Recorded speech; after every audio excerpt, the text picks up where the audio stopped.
you know, if there's something on the outside that doesn't look quite right, I can't see it while I'm driving.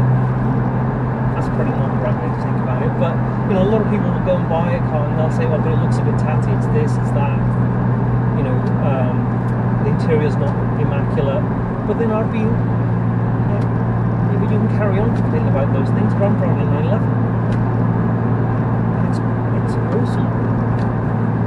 Admittedly, I've never driven a 911, I've said that before, I've never driven a 911 before I actually got this delivered.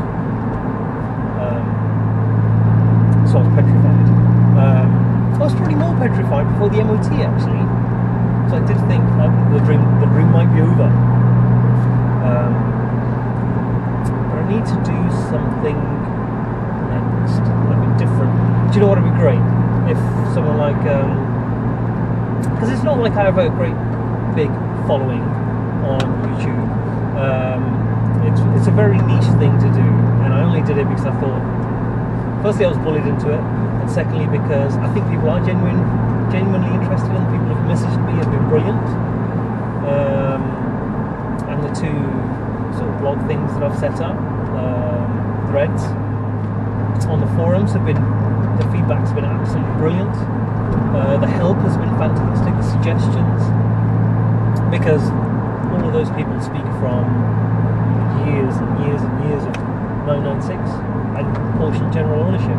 So experience of dealing with dealerships, garages, doing stuff themselves, where to get stuff, what might be wrong, fantastic. But what would be great is if someone like Matt Watson, he's bought one, you know, from Carwow. He's bought one. Someone's driving down here in a Huracan. But he's bought one for about £16,000 I think that's a 1998 as well, maybe 99. And maybe he'd test drive it. I mean, his is kind of, he spent lots of money getting the suspension done on top of what he paid for it. And he's had a couple of breakdowns, but you know, they're kind of wear and tear kind of things. I don't know if they're kind of really bad. Oh, I should have got second gear here.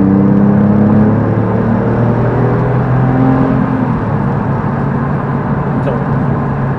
This is my spot on the way to work. I can do that.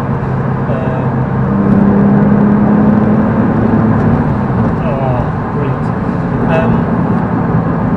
And if he could test drive it, but you know, I think did I message him? I may have messaged him right up front just to tell him what I've done. I don't think he's ready. It's pretty like a needle in a haystack with the gazillions of messages that he gets. So yeah, I just need to do something different. Test drive a different car, do a little comparison. That woman's on the phone in her hand. Why is it that people think it's okay when they're in the car to be on the phone, but they're actually on speakerphones? They're talking into the end of the phone, and they seem to think that makes it different to putting it to your ear, because it's not. It's still dangerous and it's still breaking the law. Stop doing it. What was I talking about? Yeah, so something a bit different. I don't know what that is.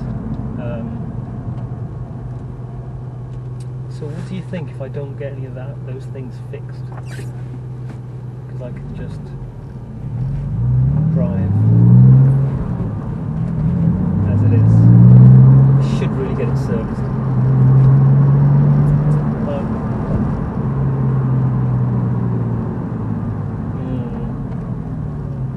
And how long can I keep it? I haven't got a job.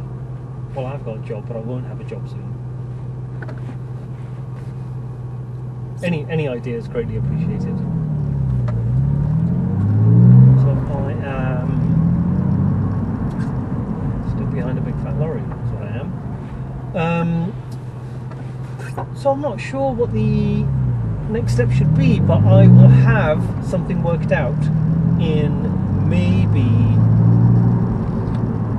about a week. Then lady on the phone is about to crash into me. So in about a week I'll have something worked out. I'll probably do another video in between then.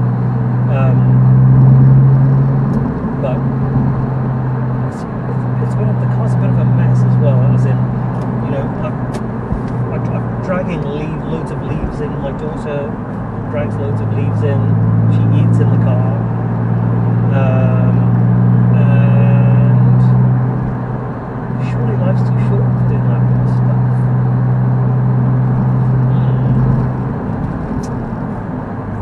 Okay, anyway.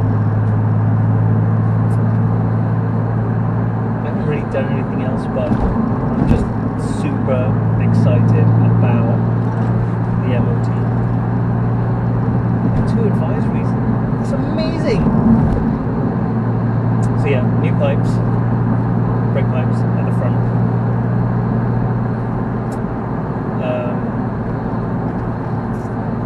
I did ask, you know, how bad are they? And he said, well, obviously they're not very bad because it'd fail it. But he said, you know, you need to get it done by the next MOT. The fact they've got grease over them, he said, means that someone's aware of it. So it could be that they've looked like that for a couple of years, but I don't think I would take any chance with that kind of stuff.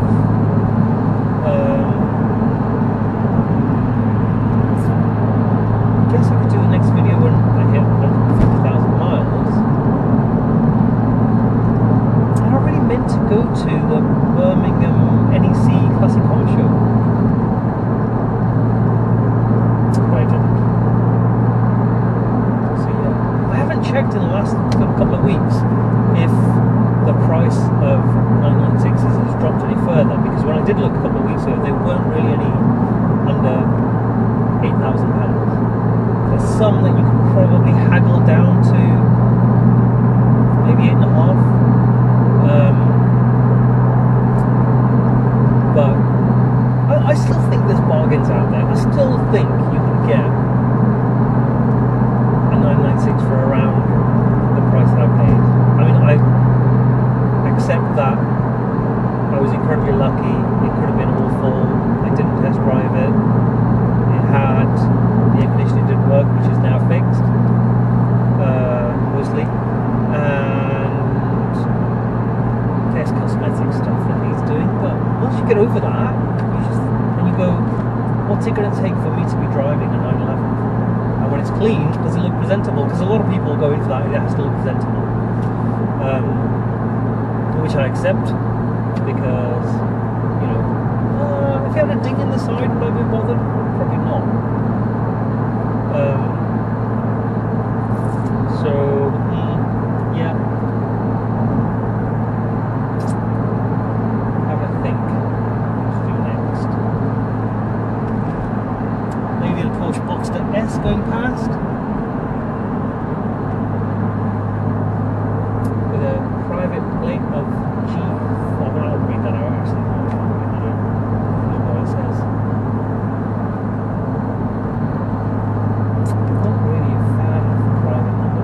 Although this one has one, but it's not mine, it was already on the car. I could switch it back to the original one, but that would be money that I don't want to spend. I also don't have to spend. Don't have to. Not don't have to, I don't have it to spend. Is what I mean. So yeah. This was just basically to tell you about the MOT. And I've rambled on for ages, but I guess that's my thing. That's what I do. I've also cut my hand. The MOT has cut my hand. Did I swear? I hope I didn't swear. Yeah, so who is my target audience? Audience makes it sound like I'm doing some popular podcast or TV program. It's actually none of those things. It's me in a cheap car with my cheap Amazon camera that isn't very good, just talking. Boxster lady's driving like a maniac. Now I wonder what kind of of that car? Is she actually interested in cars, or has she gone, I like the look of a Porsche Boxer S, and I've got bags of cash, I'm going to get one. And she's just going to trade it in a couple of years for a Range Rover. So I walked past a Jag garage the other day, and there's a Range Rover Sport there. You know, whatever, 80, 100 grand, whatever it is, you know, the full fat one. And I thought, well, why is it so powerful? I mean, why would you get that? Because you're not going to go off-road. And why do you need the super powerful one? Because it's not an enjoyable driving experience. I'm driving past one now. It's not like, you know, when they go in, you know, on 5th gear or top gear or Grant or whatever, they test drive all on track. Who's going to take their Range Rover Sport or G-Wagon or Porsche Cayenne on a track? Nobody is. Nobody is. They're not even going to go off-road. What's the fucking point? I mean, SUVs. I went on a holiday and the rental car was an Audi A2, which is high, big, and I've got an A3. That's the car we went to the airport in with our cases, a pushchair, an extra car seat to take with us. So when we get there, obviously we're a car seat down, so we should easily be able to fit all of our stuff in. No, because those cars are stupid and pointless.